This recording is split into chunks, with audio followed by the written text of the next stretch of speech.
Se você pudesse voltar no tempo, já pensou o que faria diferente? Ou manteria tudo do mesmo jeito? Mudaria alguma atitude? Mudaria algum fato histórico? Repensaria algumas atitudes? Ou mesmo levaria algumas pessoas a tomarem posicionamentos diferentes? Essa é uma questão que move muitas pessoas, que afinal de contas, o que nós fazemos com o tempo que nos é concedido?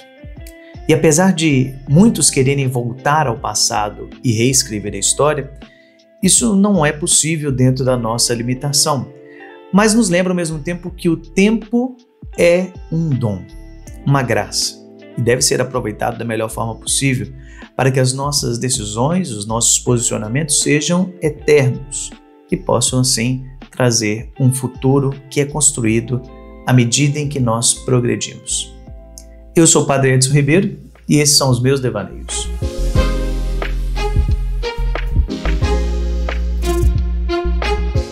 Bem, meus caros, hoje eu tenho uma missão muito complicada aqui com vocês, mas confesso que meu coração está cheio de alegria, porque trouxe para a gente poder refletir não só um jogo qualquer, mas aquele que é considerado o melhor jogo já feito, pelo menos pela crítica especializada. Nós estamos falando de The Legend of Zelda, Ocarina of Time, lançado lá em 1996. Esse é o grande título do Nintendo 64, que depois teve um port também para o Nintendo 3DS, e tem a maior nota do Metacritic até hoje, 99. Né? Então, assim, é uma senhora responsabilidade falar desse jogo que é tão amado por tantas pessoas e, ao mesmo tempo, traz tantos ensinamentos para nós. Mas do que se trata The Legend of Zelda Ocarina of Time? Nós estamos falando de mais um jogo dessa franquia aclamada, né, The Legend of Zelda, que nós acompanhamos o herói Link, que busca salvar Hyrule. E apesar das pessoas terem teorias, até mesmo a Nintendo ter oficializado algumas coisas sobre timeline, né, no sentido de histórias que vão se completando, geralmente os jogos da franquia Zelda são tratados como antologias, são histórias diferentes, que têm sim pequenos pontos de ligação, mas podem ser vividos de maneira independente. E isso facilita muito, não precisa da gente voltar lá atrás para poder conferir somente os jogos antigos e entender toda a história. Então cada história ela é única e acaba trazendo uns ensinamentos. E aqui nós acompanhamos mais uma vez Link, que está nessa jornada de salvar Hyrule, de proteger a princesa Zelda de um grande mal. Mas mais do que isso, o que motiva o coração de Link é, de fato, essa destruição que ele vê em alguns sonhos, e que depois a princesa Zelda também acaba confirmando esses sonhos de um grande mal que vem assolar toda Hyrule e destruir toda a existência. E para que isso possa ser superado, Link precisa entrar naquele que é chamado Santuário do Tempo. E nesse santuário, para ativá-lo, vamos dizer assim, e poder enfrentar como herói do tempo esse grande mal, ele precisa usar esse pequeno objeto, uma ocarina. Nada mais é do que uma flauta simples. E essa flauta ela é muito emblemática em toda a história. Não é a primeira vez que aparece na franquia, mas em Ocarina of Time ela tem toda uma centralidade, porque a ocarina ela funciona como uma espécie de uma chave. Ela tem várias capacidades por meio das músicas. Link acaba podendo, por exemplo, se transportar para alguns lugares, abrir passagens, fazer com que chova, mudar o tempo de dia para noite e assim por diante. E é engraçado que a forma como o Link trata a ocarina, a maneira como ele lida com ela no seu dia a dia, é como se fosse uma espécie de uma oração. Link, ao tocar a ocarina, ao entoar essa melodia, ele entra em íntima sintonia com essa realidade profunda que é capaz de mudar a existência.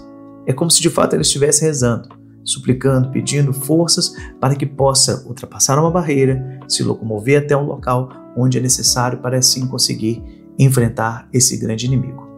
E mais do que isso, a ocarina representa justamente esse elo do tempo.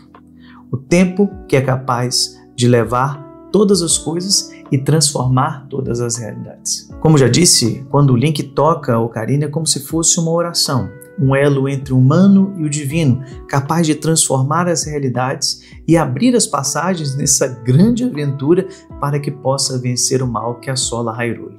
Todas as vezes em que o Link está nesse estado de graça de tocar a ocarina e transformar a realidade, ele faz com que a sua aventura dê mais um passo para a sua completude, e mostra assim que esse tempo que ele exerce, que ele modifica por meio do uso da ocarina, ele é precioso. Ele é algo a ser valorizado, ele é algo a nunca ser desperdiçado. Santo Agostinho tinha grandes teorias sobre o tempo, inclusive ele é responsável por várias teorias sobre filosofia da história, falando de que o mundo, o tempo, é dividido em 3 fases, onde o primeiro é marcado pelo Pai, que é o Antigo Testamento, onde se impera a lei. Depois nós temos o tempo de Jesus, que é o tempo em que o Cristo está caminhando no nosso meio, e depois nós temos o tempo do Espírito Santo, que é o tempo onde nós estamos inseridos, onde somos conduzidos por meio do tempo e nesse tempo para fazer novas todas as coisas. Isso é muito precioso, meus irmãos. Lembrar que o tempo que nos é confiado é um tempo diferente, é um tempo onde tudo pode ser novo. Não é à toa que Santo Agostinho fala que o tempo é o espaço onde Deus usa para cultivar a conversão do nosso coração. Todas as vezes em que nós olhamos o tempo que nos é confiado, nós percebemos que ele pode ser utilizado para mudar o nosso interior, tomar novas atitudes, tomar novos posicionamentos, buscar cultivar essa conversão do coração que é verdadeira e eficaz, e um chamado para todo cristão. O link, quando se coloca nesse processo também de trilhar a sua jornada, é um processo de modificação. De certa forma, também é um processo de conversão, um processo de entender que, olha, eu preciso exercer a minha função dentro desse tempo que me foi confiado, pois o tempo é sagrado e eu não posso perder esse tempo. Toda vez que o Link usa a ocarina, ele está aprendendo a usar o tempo não como fuga, não como algo a se esconder, mas algo a ser aproveitado, cultivado para o aprendizado, para o crescimento, para o amadurecimento. Aliás, esse talvez seja o ponto ápice da história, depois que o Link consegue adentrar no templo do tempo, por meio da ocarina, e entregando também as joias de Hyrule, que são a chave para abrir esse templo. O Link encontra a Master Sword, a espada mestra, que vai fazer com que ele tenha um salto temporal. 7 anos. 7 anos o Link passa meio que adormecido, e enquanto ele está adormecido, as coisas continuam acontecendo. Hyrule continua tendo os seus problemas, as suas questões a serem resolvidas, até que ele esteja adulto, para que assim possa enfrentar o mal de maneira igualitária. Ele, na sua pequenez, na sua fragilidade de criança, não é capaz de fazer isso, mas como adulto ele é capaz. Porém, isso traz consequências. 7 anos se passaram e 7 anos o mal assola Hyrule. Então nós vamos encontrar não mais uma Hyrule com pastagens verdejantes, com uma tranquilidade e a paz reinando entre os povos, mas um castelo de Hyrule destruído, as pessoas, do vilarejo em volta do castelo todo destruído, todas as pessoas fugiram para outros vilarejos, para outros lugares, e também os inimigos que antes eram, vamos dizer assim, ficavam escondidos, acabam se sentindo livres para fazer o mal em todas as realidades. E o que isso mostra para nós? Que quando nós ficamos parados, nós damos brecha para que as coisas que não são do nosso projeto possam acontecer. E é interessante que olhar essa ideia de tempo nos faz recordar que a todo momento é um tempo de nós vivermos profundamente a graça e a bondade de Deus. Enquanto nós estamos aqui, enquanto nós temos a possibilidade de fazer algo diferente, é uma graça que nós temos de exercer esse tempo em favor do nosso crescimento espiritual. E aí fica a pergunta para vocês, meus irmãos, quantas vezes nós perdemos tempo com tantas coisas, com tantas realidades, acabamos deixando tudo mais para frente. Depois eu faço, depois eu tomo essa atitude, depois eu passo a agir dessa forma, depois eu me converto. Ou então o contrário, agora eu não tenho tempo, eu estou ocupado demais com o meu estudo, eu estou ocupado demais com o meu trabalho, estou ocupado demais com outra realidade, e quando a gente percebe, a nossa vida passou como um brevíssimo segundo, como dizia Santa Teresinha do Menino Jesus.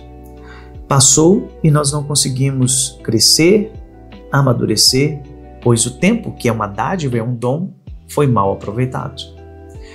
Olhando dessa forma, cabe aqui a gente lembrar São João Bosco, que ele dizia para os jovens: a maior perda é a perda de tempo.